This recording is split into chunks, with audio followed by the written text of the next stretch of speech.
Sign हो गए सबके? चलो बाद में कर लेना यार, रह जाएगा। अच्छा, हम लोगों ने कल जो है, कल की क्लास में पढ़ा था शायद पश्चिमी घाट, उसे जाके कोई रिवाइज किया था कि खाली यही क्लास में पढ़ने के बाद फिर उसे भूल गए? ईमानदारी से बताना, किया था? नहीं किया जाके? तो ये आदत अपनी छुटा लो। ये जो खाली यहाँ जाए कुछ भी पढ़ के चले जाओ, कहो को इतना अच्छा पढ़ा दे, जब तक घर रिवीजन नहीं करोगे जाके, इसे बार बार नहीं पढ़ोगे तो याद होने वाला नहीं। और ज्यादा से ज्यादा लिखो, जब जितना लिखोगे तो उतने ज्यादा याद रहेगा, वो भी लंबे समय तक। तो कल हम लोग हिमालय पढ़ लिए थे, तो आज क्या पढ़ लें बताओ? कौन सा पर्वत पढ़ लिया जाए, जो बताओ। वो सॉरी, कल पढ़े थे पश्चिमी घाट ना?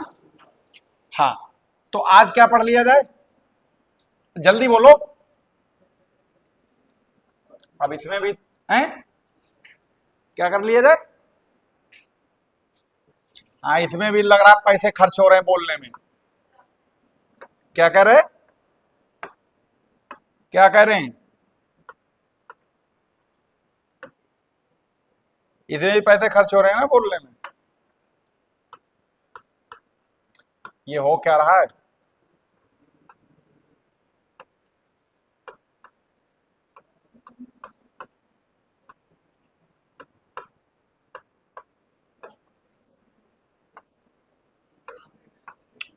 कुछ मामला है, इसके ऊपर पेन नहीं चल रहा है ना, ये है। चलो आज हम लोग पढ़ लेते हैं सबसे पॉपुलर पर्वतों में, और जैसे एग्जाम में भी क्वेश्चन बहुत ज्यादा पूछे जाते हैं, हिमालय पर्वत। ठीक है, तो इसी देखो, ये मैप जो लगा इसमें सारे इंडिया के पर्वत ही बने हुए हैं, है ना? तो इसमें जो चाहो पढ़ लेते, कहीं अलग लेने जाने की जरूरत नहीं, सब इस पर बने हुए हैं। और बार बार हम आप लोगों से एक ही बात बोलते हैं कि आप उसे जो है, एक काम ये कर लीजिएगा, जाके एटलस जो है कोई ना कोई जरूर ले लो। ठीक, ये पेन क्यों नहीं चल रहा है यार? खराब तो नहीं हुआ, लेकिन कुछ लग रहा है इसमें तकनीकी विसंगति है, हैं? चलो, तो हिमालय पर्वत में, तो सबसे पहले तो इसे अगर आप इसकी लोकेशन देखोगे, तो ये भारत के किस हिस्से में है? किस हिस्से में है? उत्तरी भाग में। ठीक है, आपने जब कभी देखा होगा इन पर्वतों का जब वर्गीकरण पढ़ते होगे, तो उसमें आपने एक चीज देखी होगी कि वहां पर हम लोग लिखते हैं उत्तर का पर्वतीय भाग, दक्षिण का पठारी भाग, ऐसे ना। तो ये जो हिमालय है वो भारत के उत्तरी हिस्से में है, पहली बात इसकी लोकेशन अगर हम लोग देखें तो। ठीक, दूसरी बात यहां पर एक चीज उससे पहले यहां पर अब देख लो कि जब हम लोग पर्वत की बात किए थे शुरुआत में, यानी 2-3 क्लास पहले की बात है, तो आपको ये बताया गया था कि पर्वत और पहाड़ी, इनमें अंतर भी बताए थे, शायद याद करो, परसेंटेज भी लिखवाए थे। अब अगर जैसे अगर हम लोग पर्वतों की बात करें, जैसे हम इंसानों में बहुत सारी जातियां होती हैं या बहुत सारे मजहबों में बटे हुए हैं दुनिया के सभी लोग, इसी तरीके से पहाड़ों की भी जाति समझ लो। जैसे यहां नहीं जातियां होती इंसानों में, तो इनकी भी जातियां होती। तो इनकी जाति नंबर 1, इनको कहते हैं नवीन वलित पर्वत, इनको नहीं, इनको बोलते हैं वलित पर्वत। पहले 4 लिख लो एक ग्राफ बना के। ठीक, यानी जाति नंबर 1, जाति नहीं कहेंगे, जाति से हम लोग समझने के लिए बोल रहे हैं, जाति से इसका कोई जाति नहीं, लेकिन जैसे हम लोगों में होती उसी तरीके से इनमें कैटेगरी हुई, बस समझने के लिए बोल रहे हैं, वरना पहाड़ की थोड़ी कोई जाति थी। तो एक होता है इनका वलित पर्वत। अब वलित पर्वत कैसे होंगे? जिनमें आपको ये देखिए ऐसे, यानी ऐसे, तो क्या होंगे? अंग्रेजी में इन्हें फोल्डेड माउंटेन कहा जाता है, अंग्रेजी में इन्हें फोल्डेड कहा जाता है, जिसमें इस तरीके के बलन हो। अब अगर इस वलित में देखें, इनमें 2 कैटेगरी निकलती हैं फिर, एक कहलाते हैं युवा वलित,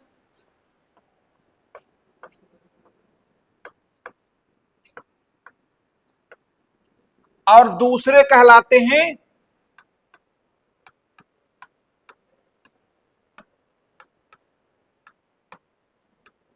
प्राचीन वलित।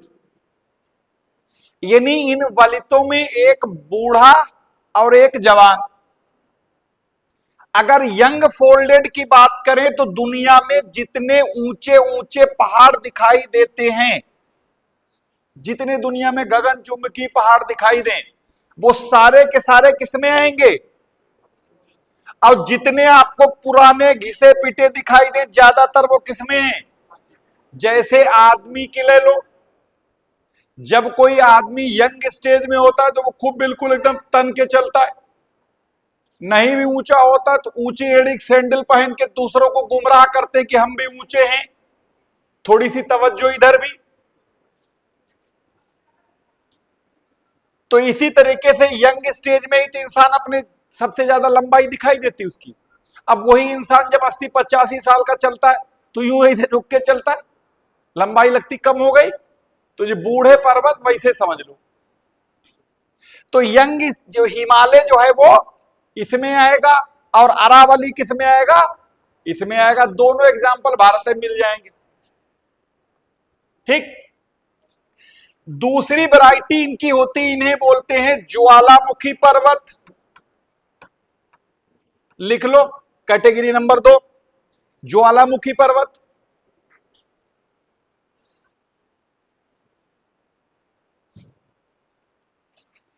अच्छा, ज्वालामुखी पर्वत ये कैसे बन?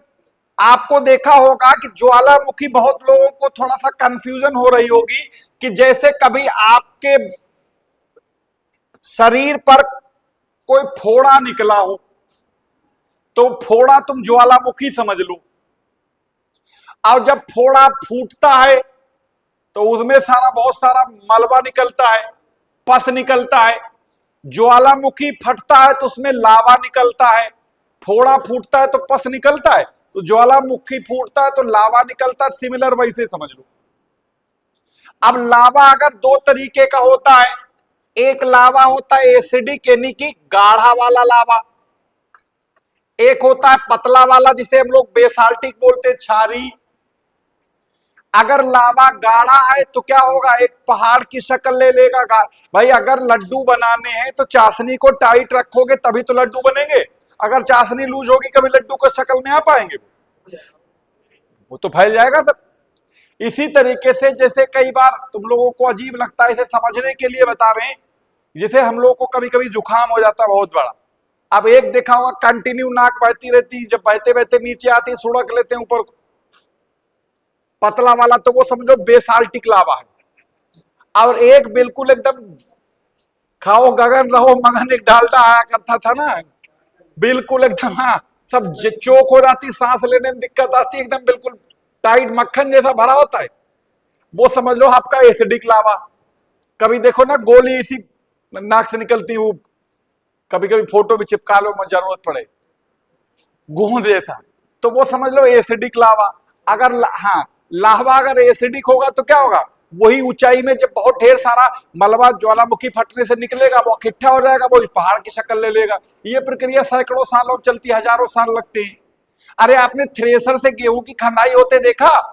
जब भूसा निकल के देखो ना चट्टा बना देता है, शुरुआत में क्या दिखता है? शुरुआत में लगता है थोड़ा थोड़ा भूसा निकल रहा है, एक आध घंटे के बाद देखो बड़ा सा टीला दिखाई देता है, तो वैसे ज्वालामुखी टीला बन जाता है, तो वो ज्वालामुखी पर्वत होते। ठीक।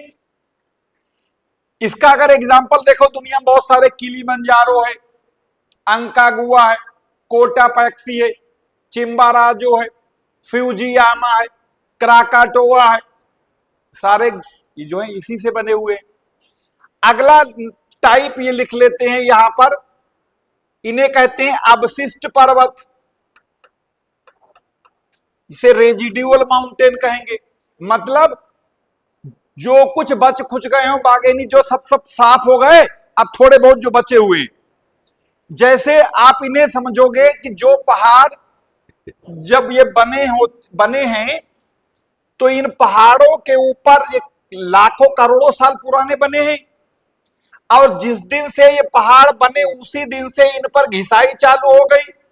यानी इन पहाड़ों के ऊपर स्क्रब चालू हो गया। अब स्क्रब में थूथून पर रगड़ते हैं डेड सेल को हटाने के लिए, तो ये समझ लो इनके ऊपर स्क्रब चालू, मतलब रगड़ाई।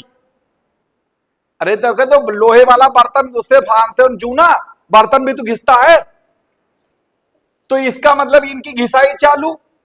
तो ये होता क्या है, इंसान की जिंदगी ज्यादा से ज्यादा 60-70 साल, तो 60-70 साल में पर्वत पता लगा 1-2 सेंटीमीटर घिसा लगेगा, कुछ हुआ ही नहीं। लेकिन जब इतिहास पढ़ा जाता है, आज से 4 लाख वर्ष पहले एग्जाम्पल के तौर पर अरावली की ऊंचाई इतनी थी, अब आज अरावली की हाईएस्ट ऊंचाई कितनी है, 1722 मीटर। तो इसका मतलब कभी ये ऊंचा रहा होगा ना, तो आज ये घिस घिस के छोटा हुआ। या हो सकता लाख खान साल बाद अगर इस धरती पर लोग रहे, जैसा कुकर्म बढ़ रहा है सब लगता नहीं लोग रहेंगे, ठीक है, अगर रहे तो हो सकता है अरावली बिल्कुल एकदम गंगा के मैदान की तरह बराबर हो जाए घिस के, है ना। जैसे बच्चा पैदा होने के ठीक बाद दवाई चालू होती है और कब्र या चिता तक पहुंचते पहुंचते दवाई बंद नहीं होती, यानी लगातार इलाज, कभी खांसी बुखार कुछ न कुछ चलता रहेगा। इसी तरीके जैसे पहाड़ बने तो इनका इलाज शुरू हुआ और आखिर मैदान होने तक चलते रहेगा। तो तीसरे वाले वही जो बच्चे खुचे, एक इनमें और आती कैटेगरी लिख लो, ब्लैक माउंटेन, या जिसे हिंदी में बोलते हैं भ्रंश पर्वत। ठीक, ये उनकी सब कैटेगरी हैं, लिख लो, ठीक है। और लिखने ज्यादा, समझने पर जो ध्यान दिया करो, ठीक है। अगर समझ में आ गई बात तो 10 बार लिख लोगे, और अगर कोई समझ में ना आई तो ये कितनों कागज काले करो, कुछ होता नहीं है, ठीक है। नोट्स होने चाहिए, लेकिन इतने भी ना हो कि विकलांग हो जाए आदमी उसके चक्कर में, कि जब सोचे अरे हमारे पास तो नोट्स रखे हैं पढ़ लेंगे, और पढ़ लेंगे, आज पढ़ लेंगे कल पढ़ लेंगे, और आखिर में कुछ नहीं पढ़ता, एग्जाम आ जाता है ना। जब नोट्स नहीं होंगे तुम बेचैन रहोगे, हाथ पैर मारोगे, इधर कुछ न कुछ किताबें पलटोगे, तो इतना भी ना हो कि पता लगा लाइब्रेरी बनी रखी, आता कुछ नहीं। तभी कहते हैं गधे पर किताबें लादने से गधा मौलवी नहीं हो जाता है, कुछ पढ़ना भी तो होता है ना। कई बार ऐसा भी देखा होगा, बुक स्टॉल में जाओ, पता लगा जहां बड़े बड़े किताबों शोरूम, मतलब गोदाम टाइप के हैं, दुकान क्या गोदाम कह सकते हो, उन्हें मांगो इतिहास की लाके भूगोल के देते, क्योंकि उन्हें बेचारों खुद नहीं कुछ आता है, नाम काम कर रहे हैं किताब दुकान पर। खैर, तो ये कैटेगरी इनकी सारी लिख ली। अब हम लोग जिसकी बात कर रहे हैं वो कौन सा है, अब हिमालय पर आ जाओ, ठीक। अच्छा, ये जो हिमालय पर्वत है, इसकी जरा जो स्लाइड बनी हुई है, बना कैसे, पहले तो हम लोग थोड़ी सी बात इस पर कर लेते हैं। बाकी जो फोटो जो बने हैं, ये फोटो सिर्फ तुम्हें दिखाने के लिए, हमारे लिए जो हमें समझ में देते फोटो बेकार है। बेकार इसलिए क्योंकि अट्रैक्टिव चीजें तुम्हें लग रही, हो सकता है तुम्हें अच्छा लगे, लेकिन कुल मिला के जो चीज जितनी ज्यादा अच्छी लगती वही उतनी ज्यादा खतरनाक होती। जो तुम्हें आज अच्छी लग रही, यही तुम्हें बाद में जो है ये लगेगा धोखा कर गए हम, गलती हो गई। तो इसलिए जरूरी नहीं हर मीठी दवाई और कड़वी दवाई फायदा करती है। चलो अब आगे आते हैं। एक नाम आपने सुना होगा, पेंजिया का नाम सुना था कभी, हैं? सुना था? नहीं सुना था, कोई बात नहीं, आज सुन लो। जैसा आज ये पूरी दुनिया को देखते हो, ये आज से करोड़ों करोड़ों साल पहले ये ऐसी बिल्कुल था ही नहीं कुछ। इन आदमी ही नहीं था तो बताएगा कौन, ये सिर्फ एक एविडेंसों पर कहा जाता है, वो जब इंसान ही नहीं था तो कोई देख के थोड़ा बैठा था। तो इन्हीं करोड़ों साल पहले, यानी जो आज जैसे ये दिख रहा है, ये अलग अलग ये बिखरा हुआ, तो आज से करोड़ों साल पहले एक पूरी तरीके से ये लड्डू नुमा तो नहीं, बल्कि ये कह लो ऐसे ही टेढ़ा बेढ़ा, यानी पूरी दुनिया ये आपस में क्या थी, ये सब जुड़ी हुई थी। ध्यान से सुनना, ये किसी स्टोरी मान के। अब यानी जो आज ये ये नहीं दिख रहा, नॉर्थ अमेरिका अलग, साउथ अमेरिका अलग, वो ये इधर, ऐसा कुछ भी नहीं था। तो यानी सब ये आपस में एक पूरा भूखंड जुड़ा हुआ था, और जो भूखंड जुड़ा हुआ था उसी को क्या नाम दिया गया, पेंजिया नाम दिया गया, ठीक। यानी पेंजिया का मतलब ये समस्त धरती कभी न कभी करोड़ों साल पहले, जो आज नॉर्थ अमेरिका अलग, साउथ अमेरिका अलग ये दिखाई देती, वो सब आपस में एक तरीके से जुड़ी हुई थी। और इसके चारों ओर पानी भरा था, इसके चारों तरफ क्या था, यो पानी था। ये मार्कर भी बहुत, वो बोर्ड भी अजीब है, कभी देखो बदल, एक एक रंग बदल रहा गिरगिट की तरह। हाँ, ये लगता लोगों से इसने सीख लिया, ऐसे लोग भी रंग बदलू हैं ना आजकल। तो ये क्या कहलाएगा, जो चारों तरफ पानी भरा था,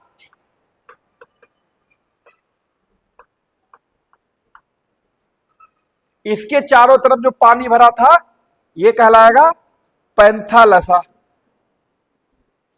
ठीक है, अब ये कहलाया इसके चारों तरफ जो पानी भरा था यानी पैंथालसा, यानी समझ लो तुमने एक टब में भरे हुए पानी में एक फुटबॉल डाल दिया, फुटबॉल तो पेंजिया हो गया, और फुटबॉल के चारों तरफ जो टब में पानी भरा वो आपका पैंथालसा हो गया, समझने के लिए। अब थोड़े दिन के बाद, अरे कौन है भैया जब, हेलो हेलो हेलो, ठीक है मेरी,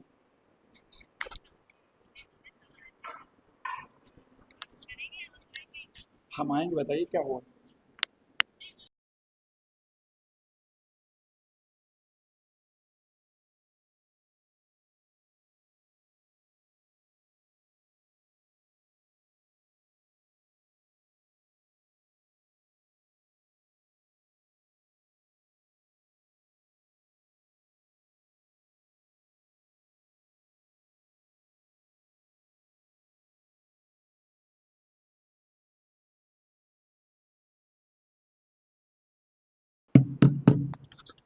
हम लोग क्या कह रहे थे, हैं?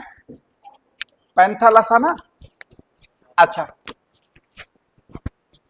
तो अब क्या हुआ, ये जो पैंथालसा था ये आगे यानी कुछ समय के बाद ये क्या हो गया, टूट गया। सॉरी, पेंजिया, पैंथालसा नहीं, ये क्या टूट गया, पेंजिया। और टूटा कब, अगर आप देखे होंगे, आपने सुने होंगे कार्बोनिफेरस युग, जुरेसिक युग, क्रिटेशियस युग, ऐसे नाम कभी सुने। तो एक कार्बोनिफेरस युग आता है धरती पर, यानी जो पृथ्वी का इतिहास अगर देखो तो उसमें ये पेंजिया क्या हुआ, क्या हुआ, टूट गया। अब अगर ये जो टूटा तो ये मान के चलो ये ब्रेक हो गया, ये वैसे तोड़ दो मान लो। अब ये जो टूट गया पेंजिया, यानी बीच से समझ लो कि आपने तरबूज में छुरी मार दी, तरबूज के दो टुकड़े हो गए। इस पेंजिया का जो ऊपर वाला भाग है यानी ये वाला क्या कहलाया,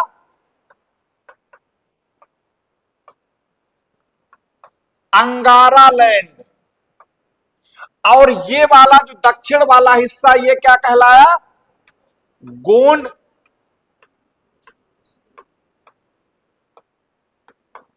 नीचे वाला क्या कहलाया, गोंडवाना लैंड। यानी जो पेंजिया एक पहले एक लड्डू के फॉर्मेट में या फुटबॉल के फॉर्मेट में मान लो ऐसा कोई था, या तरबूज था, अब उस तरबूज के दो टुकड़े कर दिए, जो इसका उत्तरी भाग था वो कहलाया अंगारा लैंड, और अंगारा लैंड को लॉरेशिया भी कहा जाता है, लिख लो चाहे तो। और जो नीचे वाला हिस्सा कहलाया गोंडवाना लैंड, यानी इसके दो टुकड़े हो गए। अच्छा, जब ये टुकड़े हुए, जरा गौर से देखना, मान लो आपने किसी टब, पानी भरे टब में तरबूज डाल रखा था। अब तरबूज को जब बीच से काटोगे, जब तरबूज के दो टुकड़े होंगे तो तरबूज के दोनों टुकड़ों के बीच में पानी भर जाएगा, भाई जगह खाली होगी, पानी आ जाएगा। तो जैसे ये जो पानी बाहर था तो सब कहां आ गया, जो ये पानी बीच में भर गया इसी को क्या कहा गया, टेथीज सागर। क्या कहा गया, टेथीज सागर। यानी कि जो अंगारा लैंड और गोंडवाना लैंड के कार्बोनिफेरस युग में इन पेंजिया के टूटने से जो दो बने, एक अंगारा लैंड और गोंडवाना लैंड, इनके बीच में जो पानी भरा उसी को क्या कहा गया? टेथीज सागर। आगे बात चल के सुनोगे, बराबर आपने सुनने ये पढ़ा भी होगा कि हिमालय की उत्पत्ति टेथीज सागर में जमे मलबे से हुई, ऐसा सुना होगा, नहीं तो कहीं हर जगह मिल जाएगा ये लिखा हुआ। तो ये टेथीज सागर क्या था? गोंडवाना लैंड और अंगारा लैंड के बीच वाले हिस्से में जो पानी भर गया था वो एक तरीके से जियो सिंक्लाइन थी। जियो का मतलब पृथ्वी, सिंक का मतलब गड्ढा। जैसे किचन में हाथ धुलते, बर्तन धुलते हो, उसे क्या बोलते हो? सिंक, गड्ढा ही तो होता है। और उसमें जियो सिंक्लाइन, जियो का मतलब होता है पृथ्वी, सिंक का मतलब होता है गड्ढा, इसलिए उसे जियो सिंक्लाइन या भू सन्नति कहा जाता है। तो टेथीज सागर क्या था? एक तरीके की वो जमीन पर वो गड्ढा जिसे हम लोग भू सन्नति या जियो सिंक्लाइन कहते हैं। ठीक, अब इसमें आगे चलकर और आगे चलते चलते चलते आपने देखा होगा एक जुरेसिक काल आता है। जुरेसिक पर एक पिक्चर भी बनी थी जुरेसिक पार्क नाम से, जिसमें डायनासोर वगैरह दिखाए गए होंगे, शायद देखी होगी। उसमें आते आते ये जो है इसमें और विखंडन हुआ और टूट फूट हुई, और धीरे धीरे करोड़ों साल से यही सब प्रक्रिया होते होते आज हमें यूं दिखाई देता है। तो ये सिर्फ बताने का मकसद, यहां पर टेथीज सागर से हिमालय का जरूरत पड़ेगी, इसीलिए ये पूरी कहानी बता दी, लेकिन हमें सिर्फ जरूरत इस बात की रहेगी यहां पर। अच्छा, आगे एक लाइन और सुन लो कि जो पैंथालसा था, इसी का जो बचा हुआ अवशेष है, इसी को प्रशांत महासागर के तौर पर देखा जाता है। कभी अगर कोई पूछ ले तो उसका जवाब यही बताना। ठीक है, तो ये बातें सारी पता लग गई।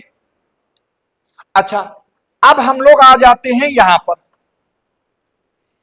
अब अगर हम लोग हिमालय को देखो यहां पर, अब जरा मैप में आ जाते हैं, तो हिमालय को अगर देखेंगे, जैसे यहां पर देखो ये बना भी है इसमें,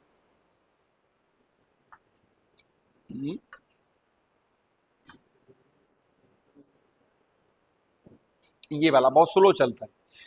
अब जैसे इस वाले हिस्से को देख लो, इसी में समझ में आ जाएगा। उसके बाद फिर अगला मैप निकाल लेंगे जहां पर सिर्फ प्रॉपर हिमालय बना, उसमें जैसे इसे थोड़ी देर के लिए आप अभी यहां पर ये मान लो, देखो थोड़ी देर के लिए इसे आप पेंजिया मान लो।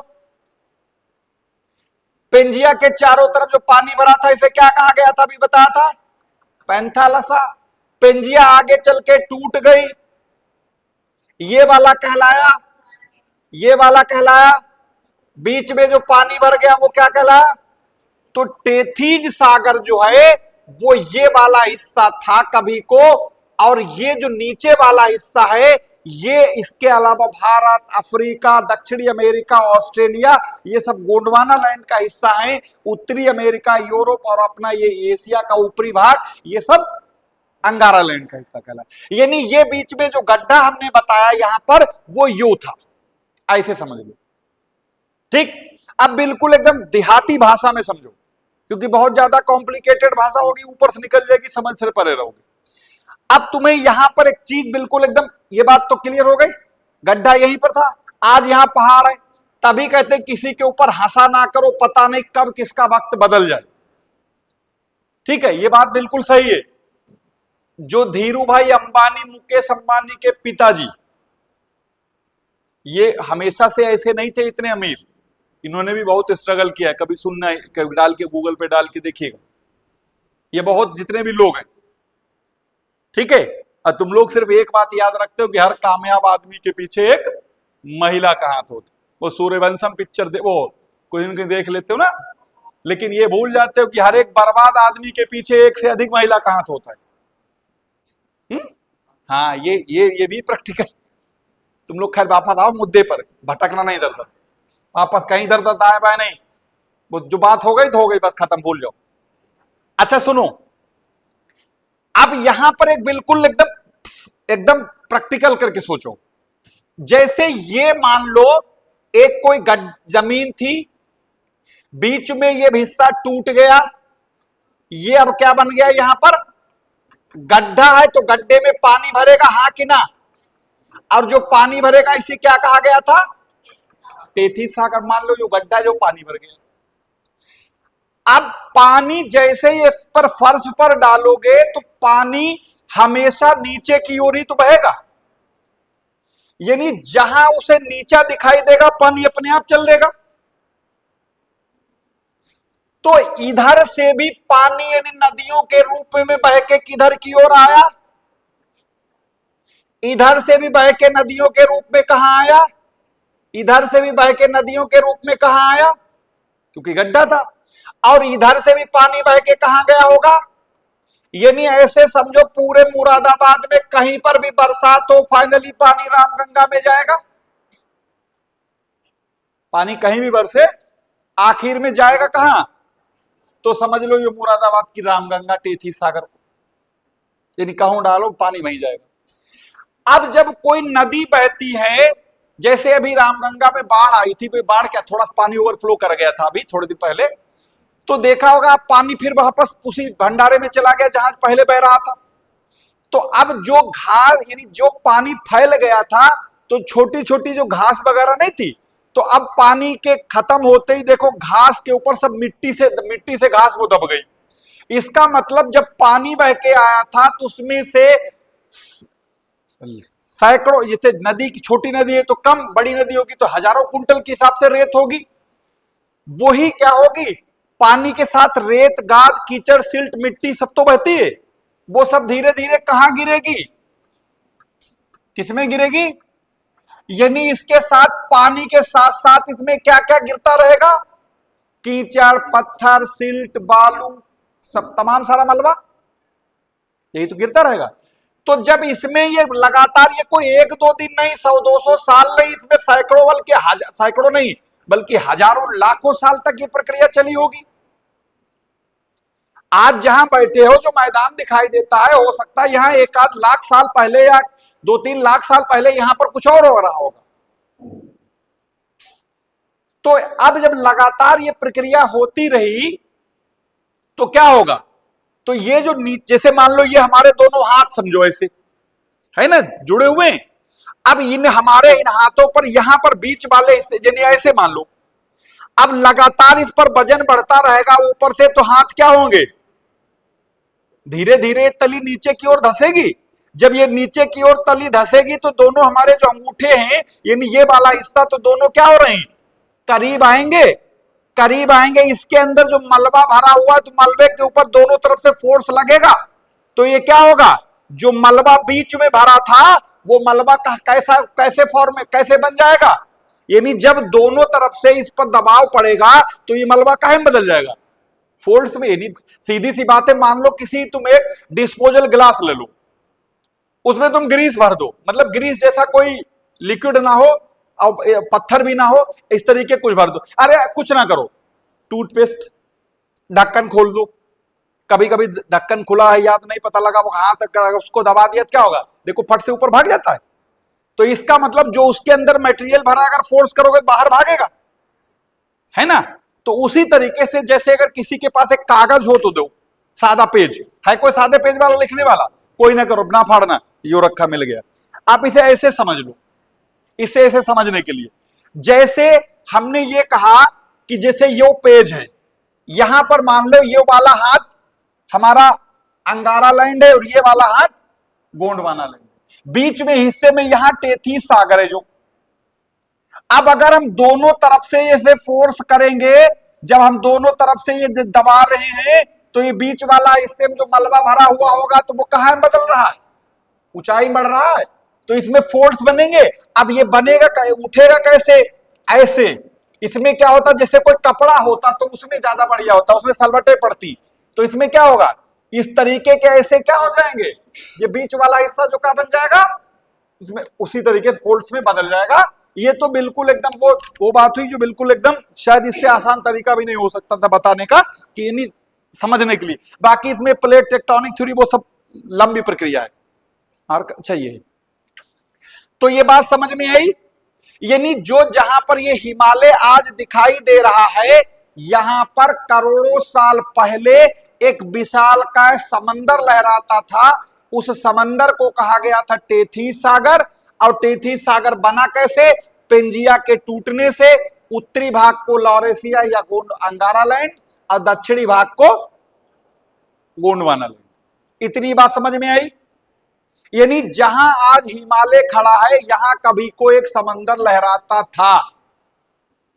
अब क्यों कहोगे कौन बैठा था वहां देखने के लिए? यही कोई आदमी कहेगा। अच्छा, कभी कोई आदमी की डेड बॉडी मिलती है तो पोस्टमार्टम क्यों कराया जाता है? क्या वो जिंदा हो जाएगा? सिर्फ इसलिए कि ताकि कारण जानने के लिए कि वो क्यों मरा, कैसे मरा, है ना? तभी पता लगता है कि ये सुसाइड था, यानी फांसी लगा के मरा है या गोली जहर खाने से मरा है। मान लो कोई आदमी, कोई उसमें डेड बॉडी में निशान नहीं लग रहे हैं, हो सकता है उसका गला घोट दिया गया हो, या हो सकता कोई जहरीले सांप कीड़े ने काट लिया हो, या हो सकता जानबूझ के जहर दिया गया। भाई कुछ चीजें होती है, अब जैसे मान लो गोली लगा हुआ इंसान तो दूर से पता लग जाएगा। कहने का मतलब हमारे ये है कि उसका पोस्टमार्टम सिर्फ इसलिए किया जाता है हमें कारण पता लगता है, और तो जिंदा तो नहीं हो जाएगा। इसी तरीके से हिमालय के पहले पानी था या लहराता था या नहीं लहराता था, तो जब हिमालय में इनकी चट्टानों का स्टडी किया जाता है तो वहां पर पता। अच्छा ये भाई से सोचो, जहां पर हिमालय है यहां पर तुम्हें वो सारे आइटम मिल जाए जो समंदर में मिला करते थे, जिसका मतलब कहीं कभी तो ये तो फिर शक की सुई पक्की जाएगी, इसका मतलब कभी तो रहा होगा। चलो तुम मान लो तुम्हें सिर्फ मैसूरी में समंदर की सीप घोंघा कुछ मिल जाए, तो हो सकता है कोई टूरिस्ट ला के फेंक दिया हो। जो हिमालय 2500 किलोमीटर लंबा है, 150 से 450 किलोमीटर लगभग जिसकी चौड़ाई है, और उस पर सब कहीं अगर कोई मिलती है वो चट्टाने या कोई ऐसे अवशेष जो कभी समंदर में कभी पाए जाते थे, तो इसका मतलब साफ है भाई। अगर कहीं कारतूस के खोखे मिले इसका मतलब यह फायरिंग हुई, ऐसे थोड़े ना आ गए। अगर यहां पर समंदर की कुछ ऐसी चट्टाने या ऐसे जीव जंतु उनके अवशेष मिल रहे हैं तो इसका मतलब कभी रहा होगा। अब वही बात तो बताई जा रही थी इतनी देर से, नहीं वरना हो सकता ना कोई सोचा ये तो फर्जी बताया जा रहा है, ऐसा कैसे होगा, वहां बैठने देखने के लिए बैठा कौन था जब इंसान ही नहीं धरती पर थे। ठीक है, बात समझ में आई? अब हम लोग सिर्फ किसको पढ़ेंगे? अब हिमालय की बात कर लेते हैं। ये पहले पर्वतों की कौन कौन सी जातियां, यानी उनके प्रकार देख लिए, उसके बाद ये बना कैसे मोटे तौर पर वो देख लिए। अब हम लोग इसको देखते हैं कि आखिर जो मैप में है कहां पर और इसकी खूबी। देखो देखो यहां पर ये दो मैप लगा रखे, एक बिल्कुल साफ है और एक में ये सब बहुत ज्यादा हौच पौच है। यही मैप को पॉलिटिकल कहलाता है और ये वाला फिजिकल मैप है। अब अगर हम लोग इसमें हिमालय को देखेंगे तो देखो, हिमालय का अगर हम लोग स्ट्रक्चर देखें फिर वही हाल।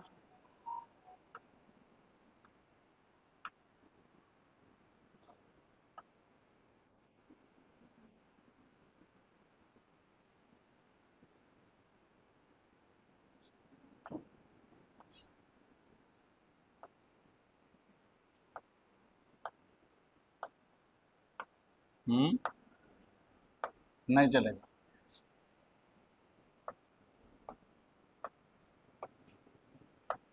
मालूम नहीं इसमें क्या बीमारी है।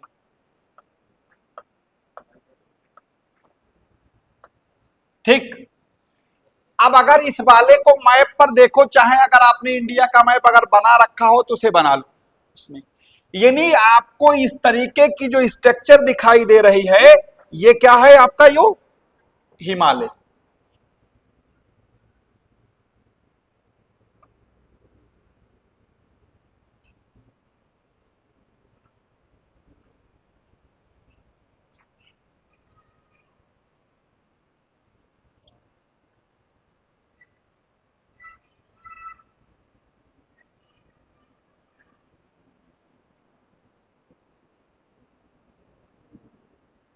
अच्छा, हिंदी वाले सर कोई खराब पढ़ा रहे हैं हिंदी क्या? ईमानदारी से बताना, कैसा पढ़ा रहे हैं? हम किसी और मकसद से पूछ रहे हैं, कैसा पढ़ा रहे हैं?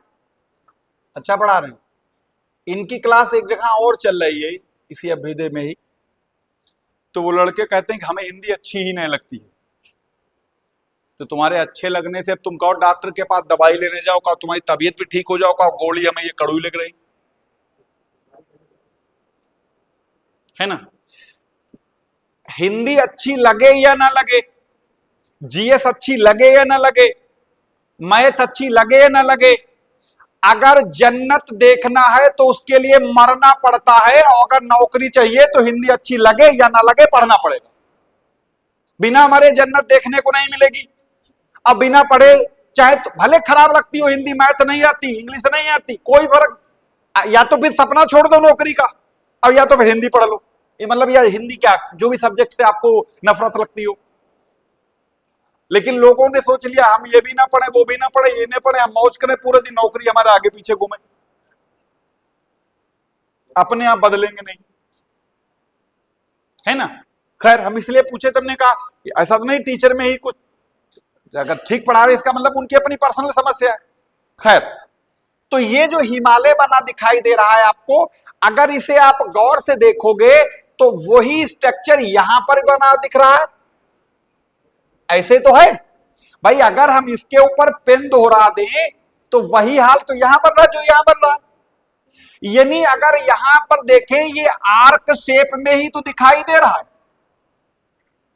या धनुष आकार, भाई धनुष ऐसे तो होता है, ये लो, है ना।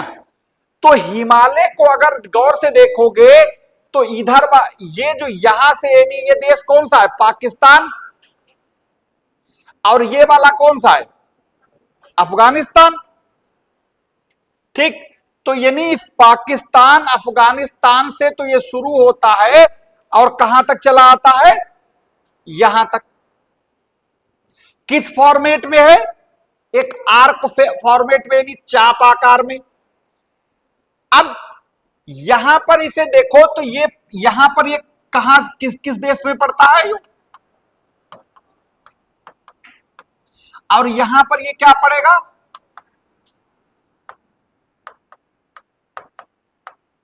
ठीक। उसके बाद में ये वाला हिस्सा, ये चीन में भी है तमाम सारा, ये कहां पड़ेगा,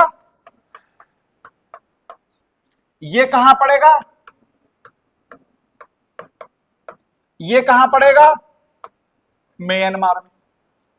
यानी अगर आप इस हिमालय को देखोगे कि भारत के उत्तर में, यानी ये वाला जहां जो डार्क चॉकलेटी कलर लगा, एक तरीके से आर्क शेप में या धनुष आकार में या अर्धचंद्र आकार में, यहां से लेकर, यानी इधर अफगानिस्तान, पाकिस्तान अफगानिस्तान से लेकर और कहां तक, यहां यानी म्यांमार यानी चीन बॉर्डर तक, लगभग कितने किलोमीटर में है अभी बताया था,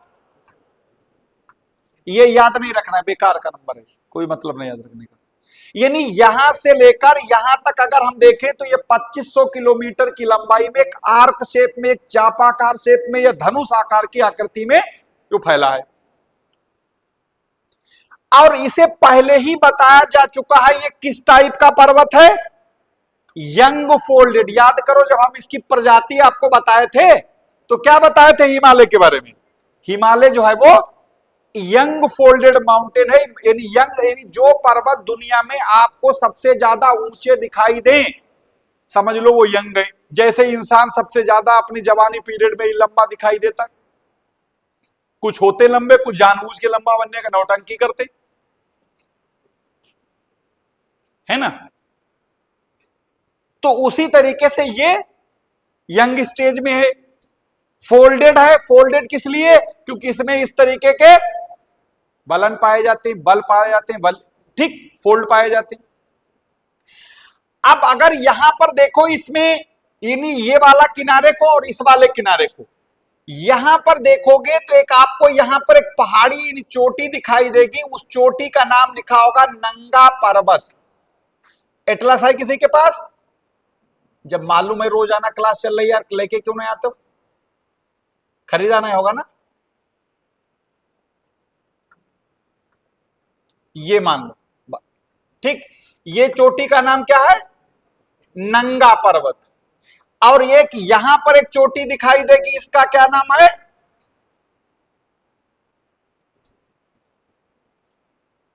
नामचा बरुआ या नामचा बरवा।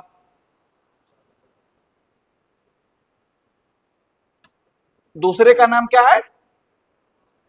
नामचा बरुआ, यानी ये वाली।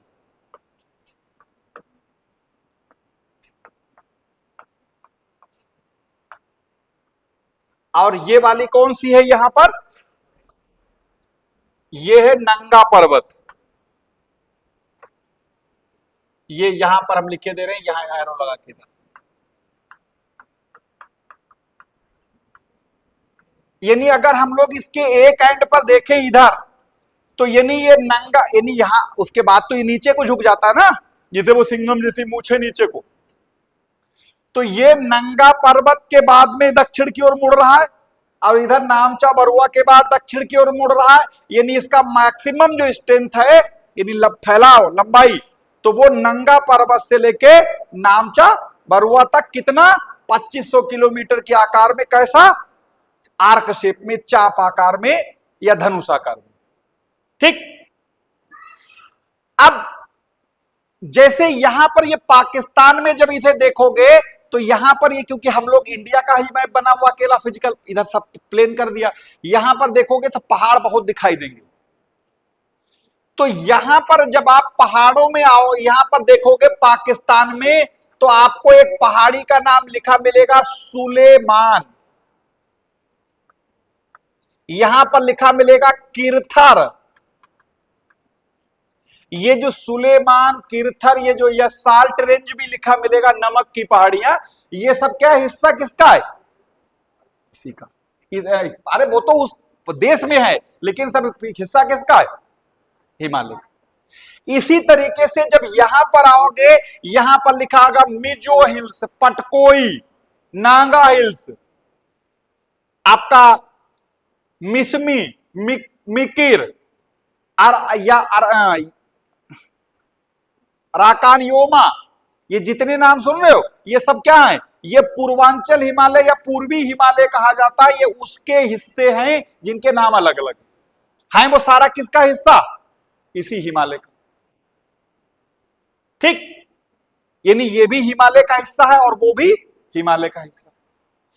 अच्छा, अब यहां पर एक चीज, नाम, कभी आपने एक नाम सुना था काल्डेरा या काडिलरा?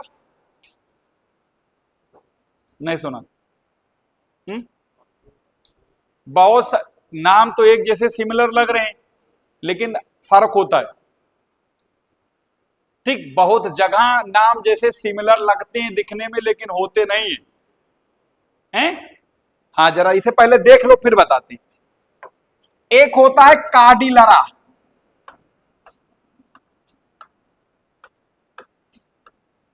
एक होता है काल्डेरा।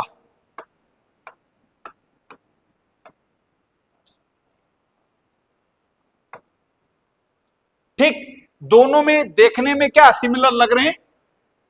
जैसे बेल्डिंग और वेडिंग भी एक जैसे लगते हैं, लेकिन बेल्डिंग में चिनगारी के बाद गठबंधन, और वेडिंग में गठबंधन के बाद उम्र भर चिनगारी।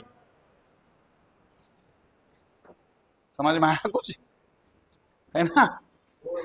है नहीं? किस लिए? चल, अब देखो, ये दोनों शब्दों को देख लो। काडिलरा का मतलब होता है जहां पर कोई तीन पर्वत श्रेणियां एक दूसरे के समानांतर पाई जाएं, जिनका निर्माण अलग अलग समय पर हुआ हो। मान लो कोई तीन लोग खड़े, बिल्कुल लाइन से, एक 50 साल का है, एक 90 साल का बुड्ढा है, एक 22 साल का है। तीनों हैं, पैरेलल हैं, उम्र में अंतर है। यानी जब अभी हम लोग पढ़ेंगे हिमालय में, तो हिमालय में ये ग्रेटर हिमालय, ये लेसर हिमालय और ये शिवालिक हिमालय, तो ये तीनों पैरेलल हुए, अलग अलग टाइम पर बने, इसलिए ये क्या कहलाएगा? हिमालयन काडिलरा। काडिलरा का मतलब समझ में आया? काल्डेरा का मतलब होता है जब कोई ज्वालामुखी फटता है। ज्वालामुखी फटने से, ये ज्वालामुखी का मुंह, इससे जो मलबा निकला, मलबा निकलने के बाद इस मुंह में, जहां से जो मलबा निकल रहा है, गड्ढा बन जाएगा। गड्ढे में जब पानी भर जाए, पानी भरने से वो झील बन जाए, और उसी को झील को क्या बोलते हैं, काल्डेरा झील। यानी आपके बॉडी के ऊपर कोई भी फोड़ा निकला हो, फोड़ा ठीक होने के बाद वो आजीवन निशान छोड़ जाता है स्किन पर, तो जो निशान वहां पर स्किन पर जो वो गड्ढा सा दिखाई दे, समझ लो वो काल्डेरा है। ठीक, अब बाकी 3 पैरेलल का होना कार्डिलरा। तो अब ये बात समझ में आई, कार्डिलरा और काल्डेरा में क्या होता है अंतर। अब वापस आ जाए अपने उसी मुद्दे पर। कहां गई वो स्लाइड, आगे थी पीछे, ये इधर है, कहां गई वो,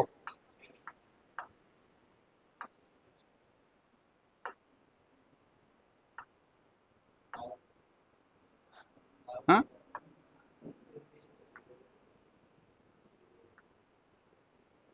ये था, जो बोर्ड भी लग रहा है थोड़ा सा स्लो चलता है ना। तो अब यहां पर ये जो आपने देखा, इसी तरीके से हिमालय के यहां पर ये 3 पर्वत श्रेणियां हैं एक दूसरे के पैरेलल।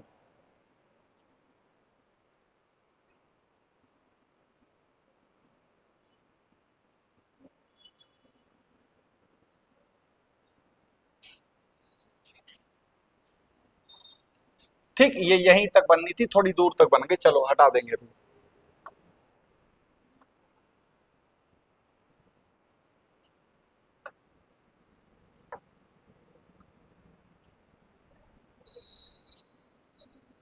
ये यहीं तक, ठीक।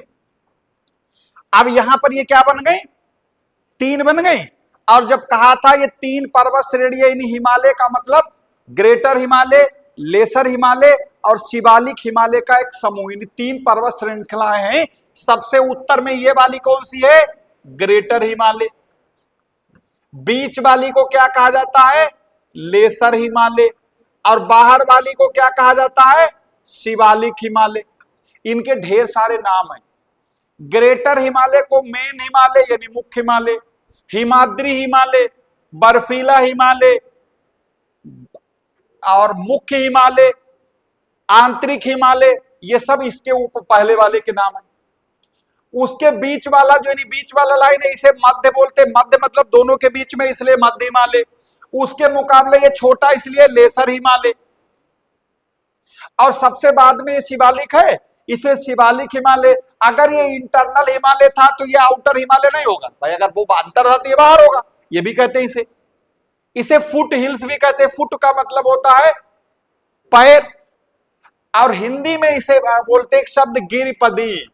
गिर का मतलब पहाड़ होता है, पद का मतलब पर्वत, पैर होते हैं। यानी कोई ये पहाड़ है, उसके यहां पर एक छोटी सी पहाड़ी, तो क्या होगा, इस पहाड़ के पैरों पर ही तो पड़ा है, इसलिए इसे गिरिपदी भी बोलते हैं, फुट हिल्स। ठीक है, यहां तक समझ में आ गया।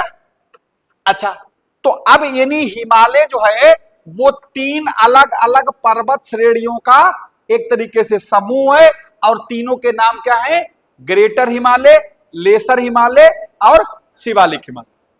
कहां से कहां तक फैला, ये आपके बनाया जा चुका है। किन किन देशों में है, बता दिया था शुरू में ही जब लिखे थे नाम, देखो याद करो, चीन और पाकिस्तान और ये अफगानिस्तान लिखे थे।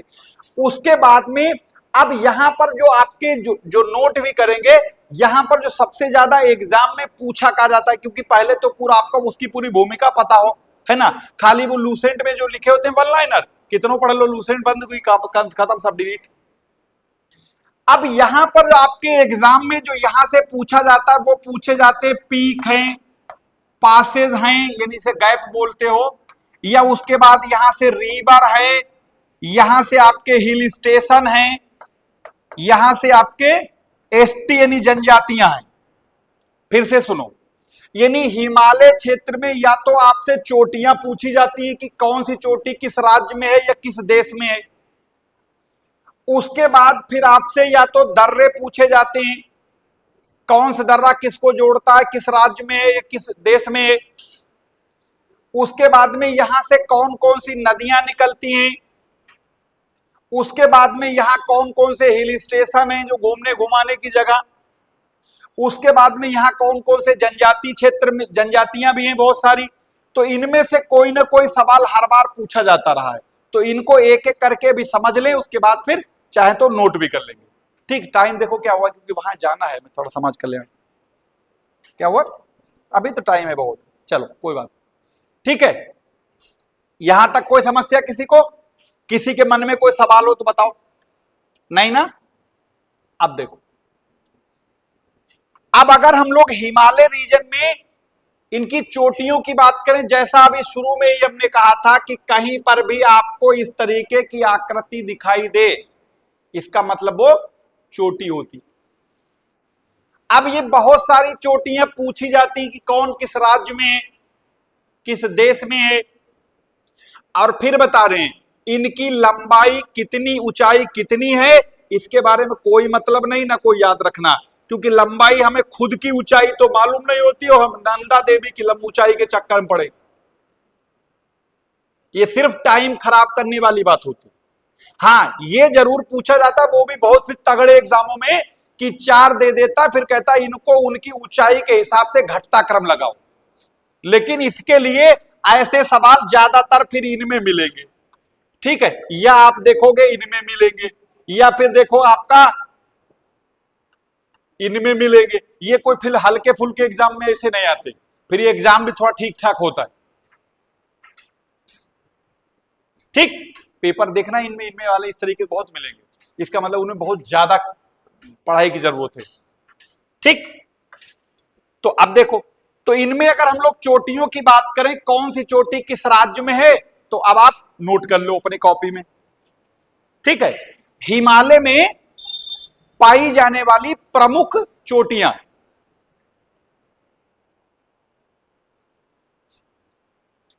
सबसे पहले तो चाहे नंगा पर्वत से ही शुरुआत कर लो। क्या हो गया है? सबसे पहले नंगा पर्वत से शुरू कर लो। ये कहां है? जम्मू एंड कश्मीर।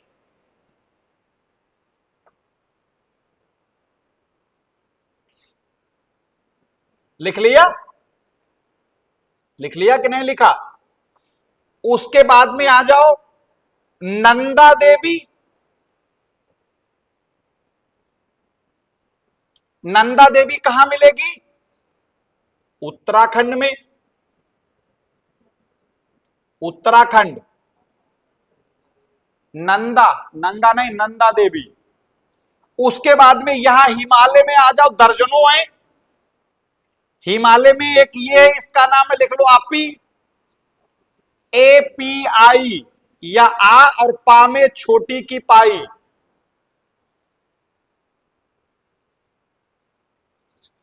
मानसालू, जल्दी जल्दी लिखो, ये भी नेपाल। मानसालू नेपाल। फिर लिख लो मकालू, ये भी नेपाल। अन्नपूर्णा, ये भी नेपाल। ये छोटी मोटी नहीं है, ये लगभग 8,000 मीटर के ऊपर की है, नंदा देवी को छोड़ दे तो। फिर क्या लिखा था लास्ट वाला? अन्नपूर्णा। साई पाल। साई पाल, हाँ। धौलाधार, नहीं नहीं नहीं नहीं, धौलाधार नहीं, धौलागिरी, सब नेपाल। हाँ, ये भी नेपाल, धौलागिरी भी नेपाल। हाँ, गिरी नेपाल। एवरेस्ट, ये भी नेपाल। और इसी एवरेस्ट को नेपाल के लोग सागर माथा कहते हैं। इसी एवरेस्ट को वहां के लोग नेपाल के सागर माथा बोलते हैं,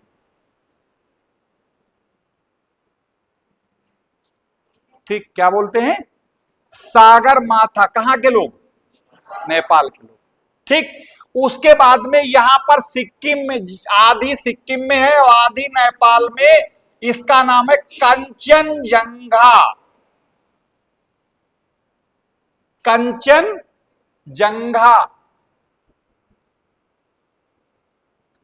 ये सुनो, अगर ये पूछे कहां है, तो आधी तो सिक्किम में, आधी नेपाल में, यानी भारत और नेपाल दोनों में है ये बाउंड्री वाले एरिया में बहुत। यानी Kanchenjunga third highest peak in the world, दुनिया की तीसरी सबसे ऊंची चोटी है ये दुनिया की। इधर हल्के में ना लेना, करीब 8686 मीटर के आसपास लंबा ऊंचाई है इसकी। ऊंचाई ना लिखना, कोई मतलब नहीं, ठीक।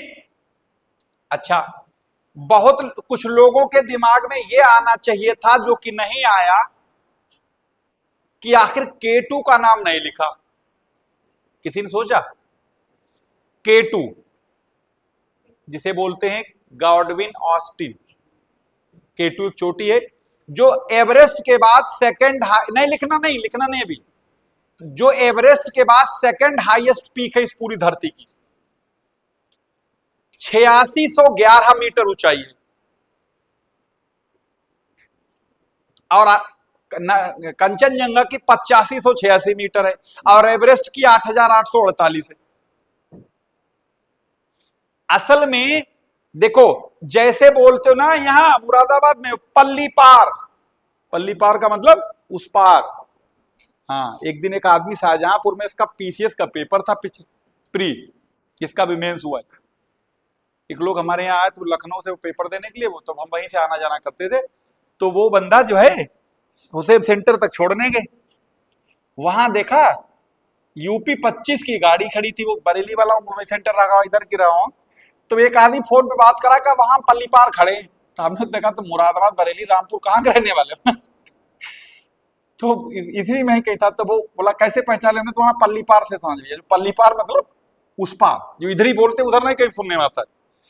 तो अब देखो, इसी तरीके से एक शब्द आता है, हमारा बताने का मकसद कुछ और था, ये नहीं, आप सुनते होगा किसी का ट्रांसफर हो गया। ट्रांसफर का मतलब एक यहां से वहां चले गए, यानी एक तो यो हिमालय और हिमालय के इधर एक और पर्वत है, एक पड़ता, उसे बोलते ट्रांस हिमालय। ट्रांस हिमालय का मतलब हिमालय के पल्ली पार वाला एरिया, समझ में आया कि मतलब हिमालय के उस पार वाला एरिया। जैसे हिमालय में कई सारे ग्रेटर हिमालय, लेसर हिमालय, शिवालिक हैं, इसी तरीके से उसमें काराकोरम हिमालय, लद्दाख हिमालय, जास्कर हिमालय मिला के पल्ली पार हिमालय, मतलब ट्रांस हिमालय।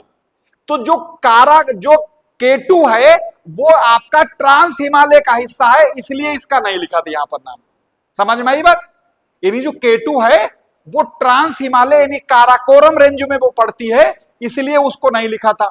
अब यहां हम लोग किसकी बात कर रहे हैं? इधर वाले की, ट्रांस हिमालय की नहीं कर रहे हैं। अच्छा, आप जब यहां पर देखते हो, देखो ऐसे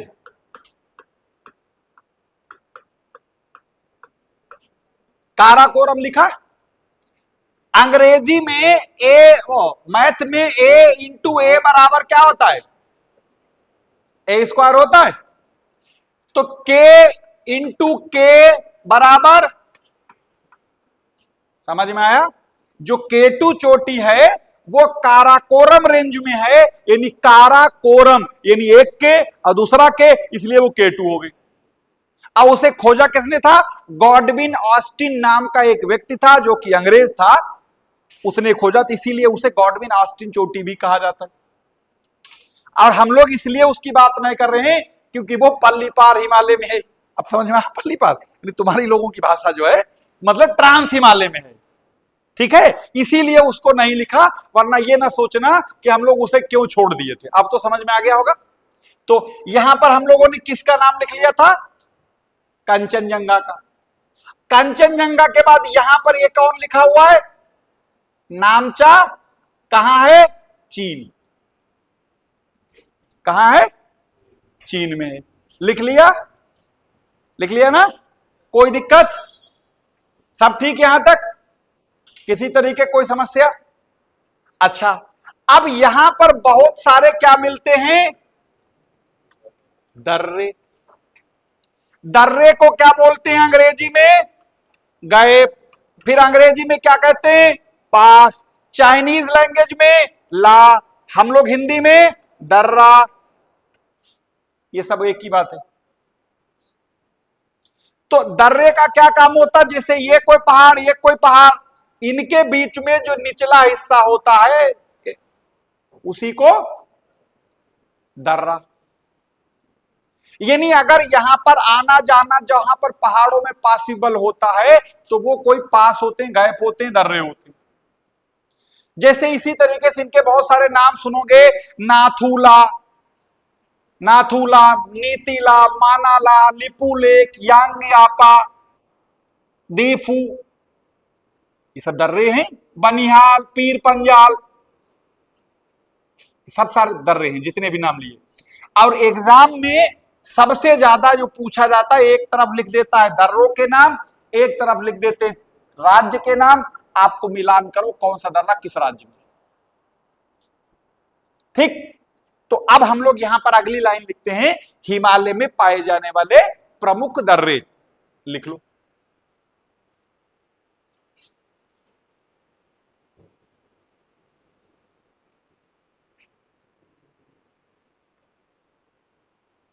लिख लिया? लिखते हैं आगे, लिखो। पीर पंजाल,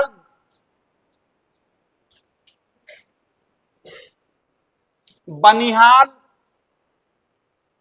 जम्मू कश्मीर, जोरजिला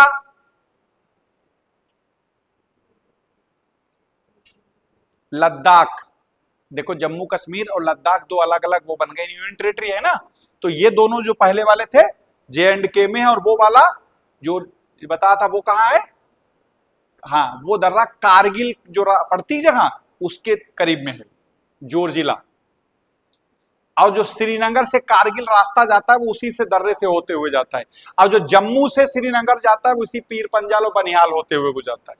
ठीक, चलिए अगला एक दर्रे का नाम है बुर्जिल, वो भी लद्दाख वाले एरिया में है, वो गिलगिट जो एक जगह पड़ती पीओके में, वहां से श्रीनगर के बीच का जो रास्ता उसी से होकर गुजरता है। वो चाहो लिखो ना लिखो कोई दिक्कत नहीं, ये तीन लिख लिए। अब आ जाओ शिपकीला, क्या नाम लिखोगे, शिपकीला।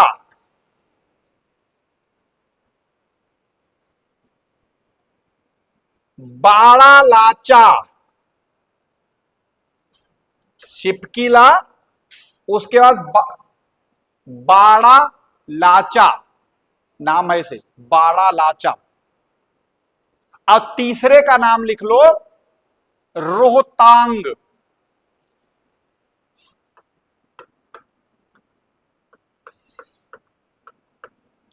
ध्यान रखना रोहतांग दर्रा है, और अगर रोहतक लिख देंगे तो रोहतक जो है वो एक हरियाणा का शहर हो जाएगा, हैं? ठीक है, जो सावधानी हटी दुर्घटना घटी वाला हाल है, जरा चूक हुई तो पता लगा कुछ और हो जाएगा, इसलिए हाँ। तो ये सब दर्रे कहां हैं, हिमाचल प्रदेश में। किसने बताया, कौन बोला था, हैं? अच्छा अच्छा, चलो बढ़िया है, कम से कम इसका मतलब जानकारी है। ठीक है, हिमाचल प्रदेश में। अच्छा, जिसने ये बताया था तो वो ये भी बता सकते हैं क्या कि शिपकीला दर्रे की कोई खूबी, कहां से आवाज है, किसने बताया, आपने? शिपकीला दर्रे में कुछ खूबी है, हैं? कुछ आइडिया इसके बारे में? नहीं, तो वो अपना नोट करके लिख लो, खूबी बहुत है तभी पूछ रहे थे। देखो नदियां हमेशा कहां से निकलती हैं, पहाड़ से। जनरली पहाड़ पानी भाई ऊंचे से तो बहेगा नीचे की ओर। अभी हमने आपको बताया था कि दर्रे का निशान कैसा होता है, कहीं पर भी ऐसा। यानी जो शिपकीला दर्रा है, शिपकीला दर्रा कहां पड़ेगा अगर हम लोग देखेंगे तो यहां पर पड़ेगा, जो हिमाचल प्रदेश का एरिया है उत्तराखंड से ऊपर, ये वाला यो दर्रा है शिपकीला। यहां से तिब्बत से नदी निकलती सतलज, और इसी दर्रे से होते हुए भारत में आती, भारत में आने के बाद पंजाब और फिर पाकिस्तान में जाके चिनाब से मिल जाती। यानी रिवर सतलज जो है वो इंडिया में इंटर करती है शिपकीला दर्रे से ही। तो ये लिख लो चाहे तो, सतलज नदी भारत में शिपकीला दर्रे से ही प्रवेश करती है। यानी भारत में जो उसके लिए एंट्री गेट का काम करता है तो वो कौन है? शिपकीला पास। लिख लिया? यानी शिपकीला दर्रे से सतलज नदी भारत में प्रवेश करती है। जल्दी लिखो थोड़ा। क्या हुआ? लिख लिया? किसका छोटा? हाँ ठीक है, आगे आओ। और ये जो तीनों दर्रे थे ये सब कहां लिख लिए थे? हिमाचल के। इसी तरीके से जहां पर बाड़ा लाचा दर्रा है वहां से ये रावी नदी और ये तमाम सारी नदियां देखते हो, सॉरी, बाड़ा लाचा दर्रे के बगल से चिनाब नदी निकलती है चंद्र और भागा के रूप में। यहां पर एक चंद्र ब्रांच होती है, एक भागा, दोनों मिल गई तो यह चिनाब कहलाती है। ठीक, चलो अब आगे आ जाओ। उत्तराखंड में नीतीला, मानाला,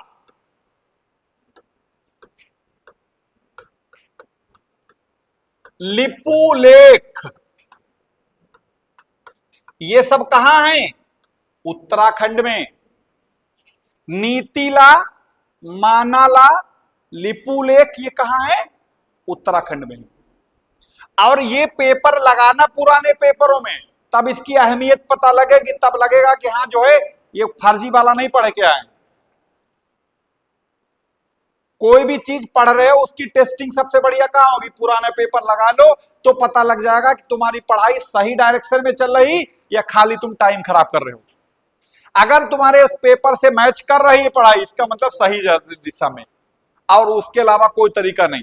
कोई भी आदमी बता दे ये बहुत बढ़िया आपने पढ़ा दिया या ये पढ़ लो आ जाएगा, ऐसे यकीन ना करो, क्योंकि यकीन करने का जमाना नहीं, किसी पर नहीं, ऊपर वाले के अलावा। ठीक है, क्योंकि जहां यकीन होगा, यानी जहां विश्वास हुआ तो वो टूटेगा जरूर, कुछ भी है ना, तो मानो ही ना ऐसे। तो पहले पेपर भी तो है आपके पास, वो लगा लो, पता लग जाएगा जो हम सही डायरेक्शन में पढ़ रहे हैं कि टाइम तो ना खराब कर रहे हैं, बस बात खत्म। ठीक है, और भरोसा और स्टिकर एक बार उखड़ने के बाद दोबारा नहीं चिपकते। स्टिकर उखाड़ तो फिर देखो चिपका, फिर नहीं आएगा, वैसी बात नहीं आएगी। ठीक, हाँ क्या हुआ? कुछ कह रहे हैं? क्या कहा? अरे बोलो तो, काहे के लिए रुक गया? तो आधे धूरे बल की बात कहा रख दी हैं? क्या कहा? अरे यार यहाँ पूछने में शर्मा रहे हैं। हाँ, फोन पे ना शर्माएंगे हैं? हाँ चलो, और क्या? हाँ क्या हुआ? चलो आते। नीतीला, मानाला सब उत्तराखंड के लिख लिए। अब आ जाओ, सिक्किम में दो दर्रे हैं, एक का नाम है नाथूला, मोस्ट वांटेड दर्रा एग्जाम के हिसाब से, और दूसरा जलेपला। ये दोनों सिक्किम में हैं। ठीक, तो नाथूला दर्रा भारत और चीन के बीच स्थल मार्ग द्वारा व्यापार करने का एक जगह है या पास है, चाहे तो लिख लो कि नाथूला दर्रा भारत और चीन के बीच स्थल मार्ग द्वारा व्यापार करने का एक, कह सकते हैं, रास्ता प्रोवाइड कराता है। जलेपला सिक्किम में ही है। अच्छा, इसी दर्रे से आगे थोड़ा जब बढ़ेंगे तो आपको एक घाटी दिखाई देगी। लिखना संभाल के और बोलना उससे ज्यादा संभाल के, ठीक है?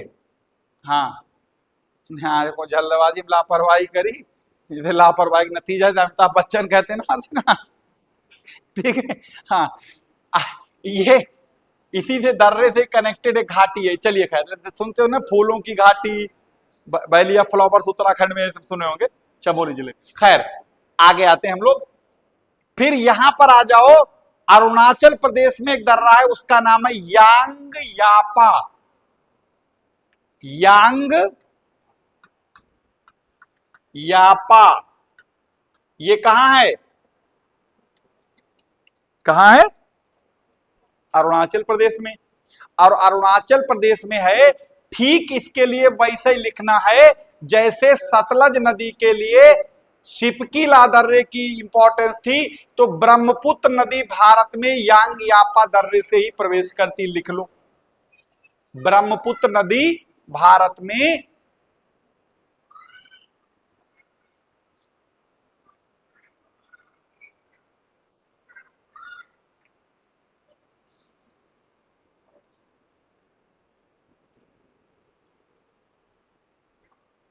ब्रह्मपुत्र नदी भारत में यांग यापा दर्रे से प्रवेश करती। एक और लिख लो, दीफू दर्रा, यह भी अरुणाचल प्रदेश में है। दीफू लिख लिया? लिख लिया ना दर्रे? अगली बार हम लोग इसी में यानी कल क्या पढ़ेंगे? इसी के आगे यहां के हिल स्टेशन,